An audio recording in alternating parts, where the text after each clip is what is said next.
Once upon a time, in the expansive overworld, described as the biggest sandbox in the universe, there existed countless epic tales, and one such tale belonged to a fellow named Steve. As a child, Steve deeply desired to explore the mines, but life took an unexpected turn. Growing up proved to be quite disappointing for him, as he found himself facing the mundane reality of an impending presentation. His life had become so unfulfilling that he would contemplate his potatoes until he remembered his long-held dream. Driven by this renewed determination, he acquired a pickaxe and a sweet helmet, resolved to be unstoppable this time. It turned out that this was just the beginning of his adventure. Through diligent mining, he unearthed two mysterious artifacts, this thingy and that cool thingy. In a twist of fate, combining these two thingies resulted in the opening of a portal to another world, the overworld. Steve was utterly amazed by this place. He had never encountered anything like it before. This was the very world he had been searching for his entire life, a realm where anything you can imagine, you can create. He began by building his first house, followed by a second and a third, all crafted entirely from sheep's wool, eventually leading to a big house. Life in this new overworld was good, but Steve longed for a friend to share it with. Soon enough, a super angry wolf showed up, whom Steve tamed with a crusty femur bone and named Dennis. With Dennis by his side, Steve's confidence soared. Together, they constructed endless masterpieces, and the more Steve built, the more skilled he became. Even pandas and cows seemed to enjoy their company. Life felt perfect, and the years passed swiftly until one day when Steve and Dennis, now referred to as Flint and Steve, stumbled upon some strange ruins. Inadvertently, they opened a portal to a totally new dimension, the Nether.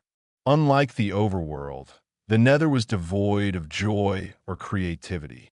This realm had been ravaged by piglin brutes, led by Mount Gosha, the evil piglin sorceress who ruled the place.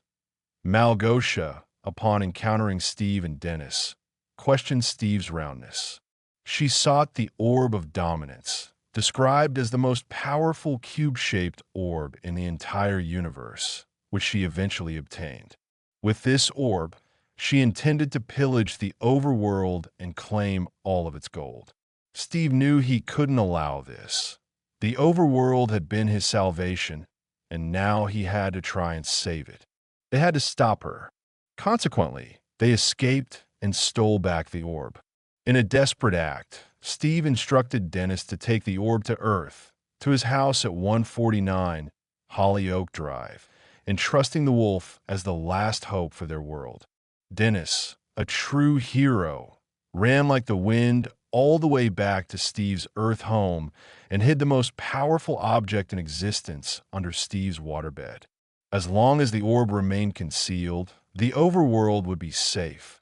Meanwhile, back on Earth, in the late 1980s, Garrett Garrison became a gaming sensation, the undisputed champion of the hit arcade game Punk City Rampage. His mastery, particularly his garbage toss move, earned him the nickname the Garbage Man. He enjoyed the envy of the gaming world and secured a lucrative six-figure deal with Stizzler. Years later, Garrett, now a businessman and investor, found himself at a storage auction. Among the unremarkable items in a unit, a waterbed, pickaxes, a huge can of mixed nuts, and an array of unisex turquoise blouses, was a 1978 Atari Cosmos, an item worth a freaking fortune. To acquire it, Garrett made a deal with Daryl, promising to consider hanging out with him if he could secure the unit for under a certain price.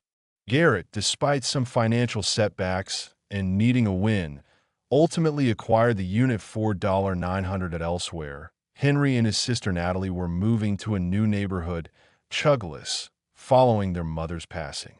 Their new landlord, Don, a man of many hustles including a mobile zoo, offered them a place and a job at a potato chip factory.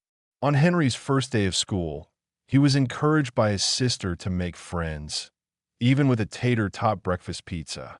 He encountered Vice Principal Marlene, who was candid about her recent divorce, and his gym teacher, who was equally forthcoming about his financial woes and pending lawsuits. Henry's attempt to impress with a homemade jetpack didn't quite land, and an incident involving the potato chip factory led to trouble. Desperate, Henry called Garrett the garbage man, asking him to pretend to be his uncle. Despite initial reluctance, Garrett agreed for $26. Later, a mysterious book with instructions warned against combining an orb and a crystal, but also hinted at treasure. Feeling a desire to go somewhere, Henry and Natalie inadvertently followed these instructions. Meanwhile, back in the overworld, Steve's sister was frantic as Henry had gone missing. Thinking he was still in detention for the potato chip incident, she called Garrett, who had somehow become involved. Garrett revealed that Henry was just planting an abandoned mine shaft. They found Henry and Natalie in a mine, where they had seemingly opened another portal, and suddenly, all four of them, Steve's sister, Henry, Natalie, and Garrett, found themselves in the Nether. Confused, they encountered Steve, who was surprised to see them and especially confused about how they possessed the Orb of Dominance.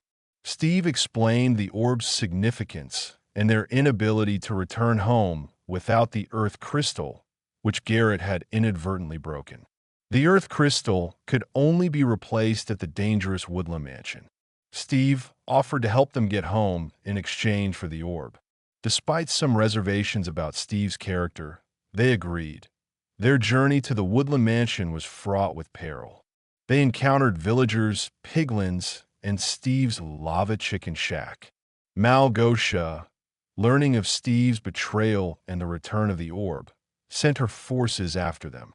Along the way, tensions arose, particularly between Garrett and Natalie, stemming from Garrett's perceived selfishness and his pursuit of diamonds in the redstone mines. Despite booby traps and close calls, they eventually located a map to the Woodland Mansion. Reaching the Woodland Mansion, Steve outlined a plan to retrieve the Earth Crystal from the loot chamber, guarded by Endermen. Their diversion involved a saxophone birthday party. Inside, they discovered a brutal Vindicator fight club. During the chaos, Garrett made a heroic sacrifice, saving Henry from a great Hulk but falling into lava himself.